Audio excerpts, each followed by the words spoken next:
ơi nè nè nghe mặt bộ ơi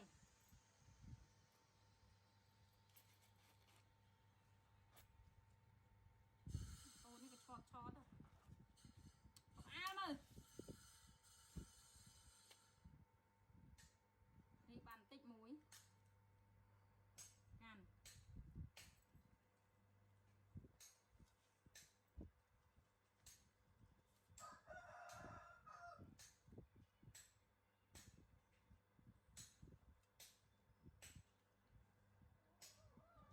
bắt tao hao với còn đừng ý bắt tao hao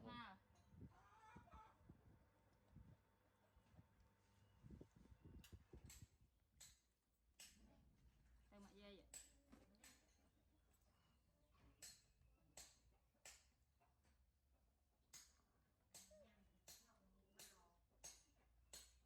sao cho được nòng có mà cái khơi ra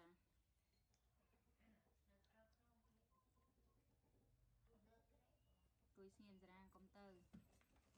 ra coi nhầm khơi mươn khơi ai mình bàn này nhầm đi khơi nhầm này còn được qua co mới biển coi này coi nhầm chứ rồi coi coi nhầm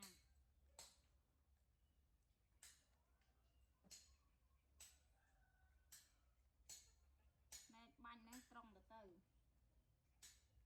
nhầm ra nhầm nhầm đi hai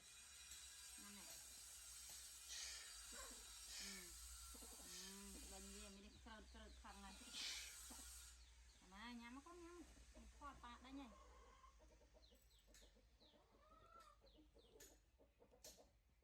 cùi xem ra ập tới ghê cùi xem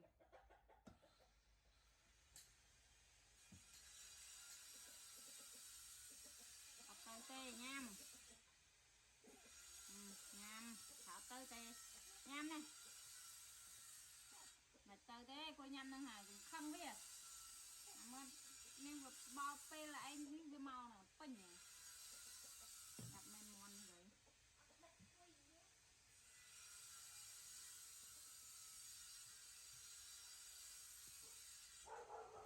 làm đây vinh cái này nó đấy gì nhua trên kia đi cái nơi kia ai rồi gì nhua nè còn không biết mẹ lụa ép chai nè lụa ép chai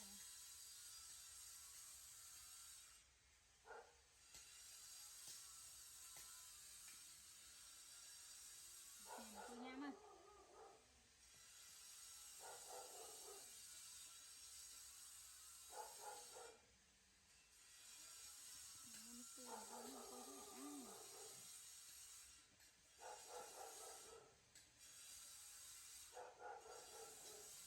là nghiêm cột nó nghiêm không được khoan luôn nàyมันต้องไปโอนที่ไหนซีก็ไปโอนสำหรับกระนักมวยเนี่ย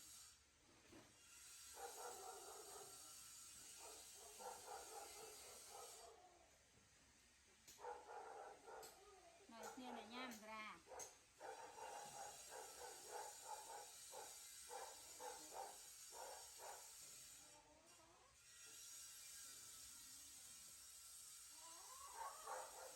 nhầm rồi nhầm ra coi chứ con còn con cái thả tại bên muôn tê coi năng ngay nhầm ôi để nhầm xong này xiên rồi ta đi nhầm mà nó hai còn nhầm mà o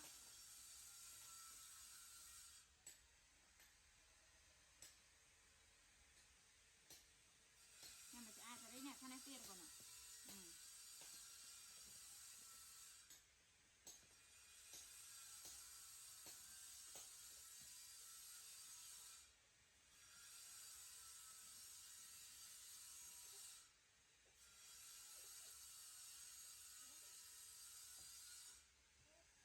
tới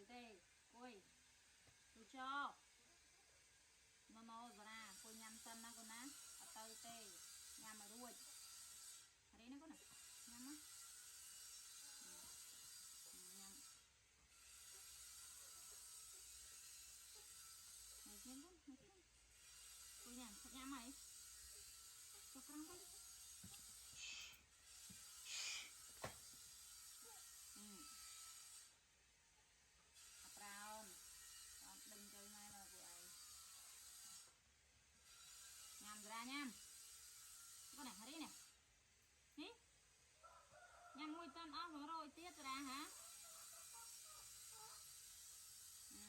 ញ៉ាំមួយតាន់អស់ផង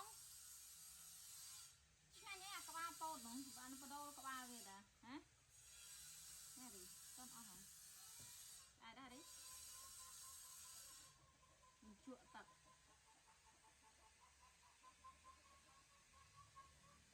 អាហ្នឹងក្បាលពោតទេកូននេះរាញ៉ាំតាន់អស់ហ្នឹង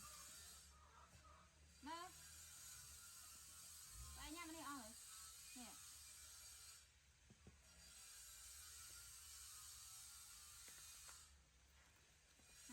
ក្បាលហ្នឹងនេះញ៉ាំហ្នឹងអាសាច់ស៊ីក្បាលពោតនេះនេះ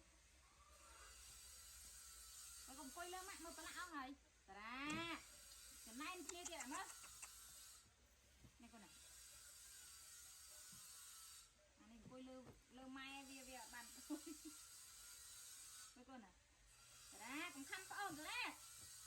អូយឲ្យតែនេះឡើងមកម៉ាក់វាយមាត់ណាតារាអត់សារ៉ាឲ្យតែឃើញអាហារីវាអង្គុយដល់វាខំរោរឿងហើយ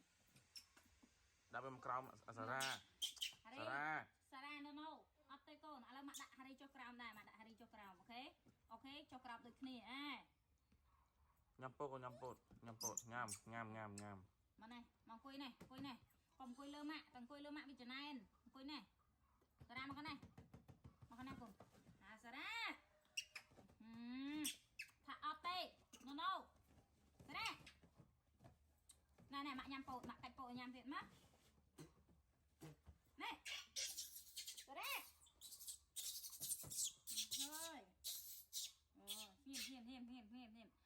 ណូកូនណាមកណាកុំញ៉ាំកុំរោរឿងប្អូនណាកូនណាចុកសារ៉ាតែកុំឲ្យរោរឿងប្អូនណាញ៉ាំពោតណារីមែនសារ៉ាណូអត់មានរោរឿងប្អូនទេសារ៉ាមកប្រាប់រីមែនមកកូនណាមកសារ៉ាណូកុំកូនណាកុំម៉ាក់លួងណាស្ងៀមសារ៉ាម៉ាក់អត់ចូលចិត្តកូនចឹងទេណាមើលប្អូនគ្នារត់ពួនហ្នឹងណាមើលប្អូនគ្នាខំរត់ពួនហ្នឹងណាម៉ែហារីបាយវិញអើយបាយវិញហារីបាយវិញដាក់ដាក់រីដាក់ខូចយើងនឹងខូចណាម៉ែវិញលឿនណាម៉ែមកមកខូចធ្វើឈប់ស៊ីឈប់អីហ្នឹងដល់វាអីម៉ាក់លេងខាត់តែម៉ាក់ប្រាប់ថាមកអត់នេះទេនៅជឿម៉ាក់ទេខូចទៀតទៅឥឡូវដល់ពេលគេខំវិញអត់ហ៊ានទេណាមកមកដាក់វិញទេខូចណារីខឹងណាទីខឹងសារ៉ាមកនេះកុំមកនេះខូចណាទៅដល់កុំមកចិត្តម៉ាក់ទៅបលែងគ្នាអីបលែងទៅក្នុងទៅឲ្យស្ងៀមអង្គុយខូចណាស់យើងនឹងឲ្យស៊ីឲ្យចុកណែបានស៊ីរសាចូលក្នុងវើរសាឯងម៉ាក់បិទខាងនោះបងនេះ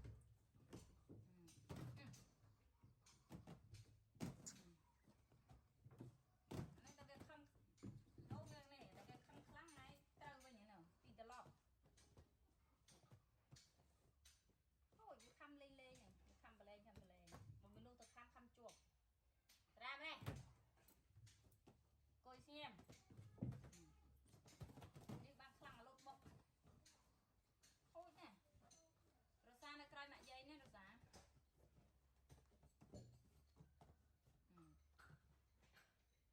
ឆ្លោះគ្នាដែរ